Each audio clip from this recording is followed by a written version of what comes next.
Pernah tak anda terfikir macam mana kerajaan-kerajaan purba di alam Melayu ni kan?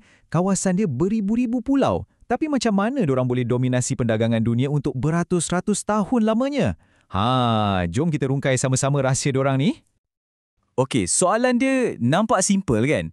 Macam mana nak takbir kawasan kepulauan yang begitu luas dan pada masa yang sama kuasai laluan perdagangan global selama berabad-abad?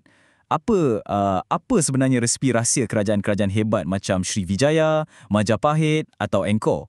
Sebab percayalah, ini bukan pasal nasib baik semata-mata atau sebab lokasi diorang strategik. Ada sesuatu yang lebih mendalam. Untuk perkongsian kali ini, kita akan bedah siasat blueprint atau acuan yang diorang gunakan. Kita nak tahu macam mana empayar-empayar ni bukan setakat boleh bertahan, tapi boleh jadi kaya raya, maju sampai meninggalkan legasi yang kita masih kagum sampai hari ini. Okey, pertama sekali, benda paling asas ialah sistem pemerintahan diorang yang, sangat canggih. Kita panggil dia sistem beraja. Sebenarnya, ia satu struktur yang memang direka khas untuk pastikan semuanya stabil dan teratur dari ibu kota sampailah ke ceruk rantau yang paling jauh. Cuba fikirkan cabaran dia. Macam mana nak urus kawasan yang luas macam tu? Kuncinya pembahagian kuasa yang kemas. Kat pusat, raja dan orang-orang kanannya yang buat keputusan-keputusan penting. Lepas tu, kat peringkat wilayah, putera-putera raja atau pembesar yang dilantik akan pastikan semua arahan dari pusat tu berjalan. Simple, tapi genius kan? Dan yang menariknya, cara dorang kukuhkan kuasa tu unik. Dorang bukan sekadar cakap, aku raja, kau kena ikut. Tak! Dorang guna gelaran-gelaran yang kaitkan diri dorang dengan kuasa alam atau dengan para dewa. Contohnya, Raja Gunung, Dewa Raja, Buddha di bumi. Ini bukan nama panggilan biasa tau. Ini satu kenyataan, satu pengisytiharan yang menunjukkan kuasa dorang tu suci, datang dari kayangan dan tak siapa boleh pertikaikan. Kalau nak tengok contoh sebenar, kita ambil Srivijaya. Sistem dorang tersusun betul. Bawah raja ada putera mahkota, lepas tu ada raja muda, ada putera-putera lain dan dorang ni semua disokong oleh satu pasukan pentadbir yang lengkap. Ada yang jaga hal agama, ada panglima tentera, ada pengumuk cukai, macam-macam lah. Struktur macam ni lah yang buat Empire Srivijaya tu boleh berfungsi dengan lancar. Macam enjin yang sentiasa diselenggara baik. Yang ni istimewa sikit. Satu fakta hebat pasal kerajaan Majapahit. Kita selalu fikir zaman dulu peranan wanita ni terhadkan.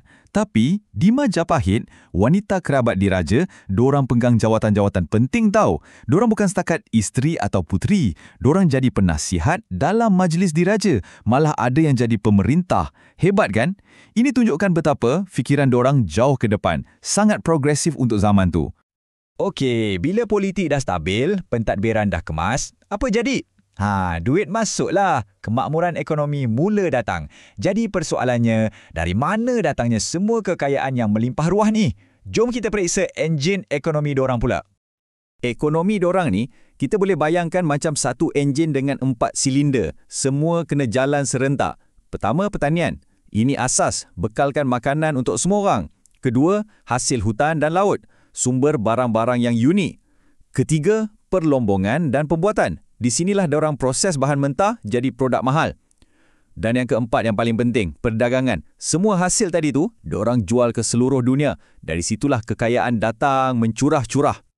Okey, bila kita sebut pasal pertanian, kita mesti sebut pasal angkur. Sebab diorang ada satu teknologi yang memang genius. Namanya barai. Apa benda barai ni? Ia sebenarnya takungan air, tapi bukan sebarang takungan air. Ini takungan air gergasi, buatan manusia. Boleh bayang tak? Ia satu sistem pengurusan air yang mega dan inilah kunci kejayaan pertanian dorang. Dan hasil dari teknologi barai ini sangat luar biasa. Bukan sekali, bukan 2 kali, tapi 3 hingga 4 kali tuaian padi setahun. Cuba bayangkan betapa produktifnya sawah dorang. Hasil yang sangat banyak inilah yang bagi makan satu empire. Dan yang lebih-lebih tu, dorang boleh jual. Semua ni hanya sebab pengurusan air yang pintar. Dan sudah tentulah kan, bila cakap pasal ekonomi alam Melayu, tak sah kalau tak sebut rempah ratus. Bunga cengkeh dari Maluku, buah pala dari Banda, lada hitam dari Sumatera dan Jawa. Benda-benda ni lah yang jadi macam emas zaman tu.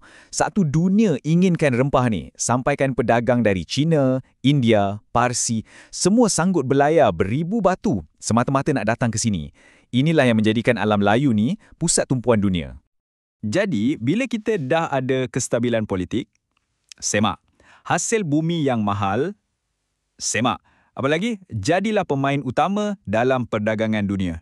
Jadi, jom kita tengok pula macam mana dorang uruskan rangkaian perdagangan laut yang super sibuk ni.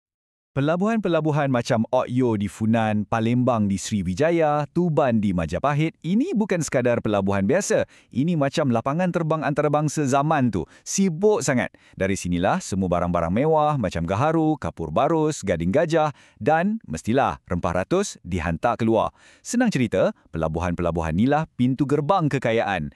Tempat duit dari seluruh dunia masuk. Tapi jangan salah faham tau, perdagangan ni ia jalan dua hala. Dorang bukan setakat jual barang je, dorang juga membeli. Kiranya import-export lah. Dari China, dorang bawa masuk sutera, tembikar yang cantik-cantik. Dari belah barat pula, India, Arab, dorang bawa masuk kain kapas, minyak wangi. Jadi, alam Melayu ni, dia jadi macam satu pusat beli belah gergasi untuk satu dunia. Tempat orang timur dan barat jumpa, berniaga dan bertukar budaya. Kalau nak bukti, tengok ni, ukiran kapal kat dinding Candi Borobudur. Ini bukan sekadar hiasan tau. Ini macam resume dorang yang diukir pada batu. Ia seolah-olah memberitahu dunia, kami pakar laut. Ia tunjukkan betapa hebatnya dorang bina kapal dan ilmu pelayaran dorang. Sebab fikirkanlah, tanpa kemahiran ni, macam mana dorang nak jadi empayar dagang global? Mustahil kan? Jadi bila kita dah tengok semua ni, apa gambaran besarnya? Sebenarnya ada satu corak yang sangat jelas. Ada satu kaitan yang sangat kuat antara sistem yang teratur dengan kejayaan yang luar biasa. Rangka tindakan untuk berjaya ni, kalau kita ringkaskan, sebenarnya mudah je, tapi sangat berkesan. Langkah pertama, bina satu sistem pemerintahan yang stabil, yang teratur, tak ada huru-hara. Bila dah ada keteraturan macam tu, barulah masuk langkah kedua. Kestabilan ni jadi tapak untuk ekonomi berkembang. Pertanian, perdagangan, semua boleh maju. Senang kata, keteraturan membawa kepada kekayaan. Itulah rahsia paling besar dorang. Dan ini membawa kita kepada satu soalan terakhir untuk kita fikirkan sama-sama. Kerajaan-kerajaan purba ni, dorang bina kekayaan atas dua benda. Struktur dalaman yang kuat dan hubungan global yang luas. Jadi, rangka tindakan yang sama, tadbir urus yang cekap, inovasi ekonomi, bijak berhubung dengan dunia luar, apa agaknya yang kita pada hari ini boleh belajar dari acuan kejayaan mereka? Satu soalan yang menarik kan?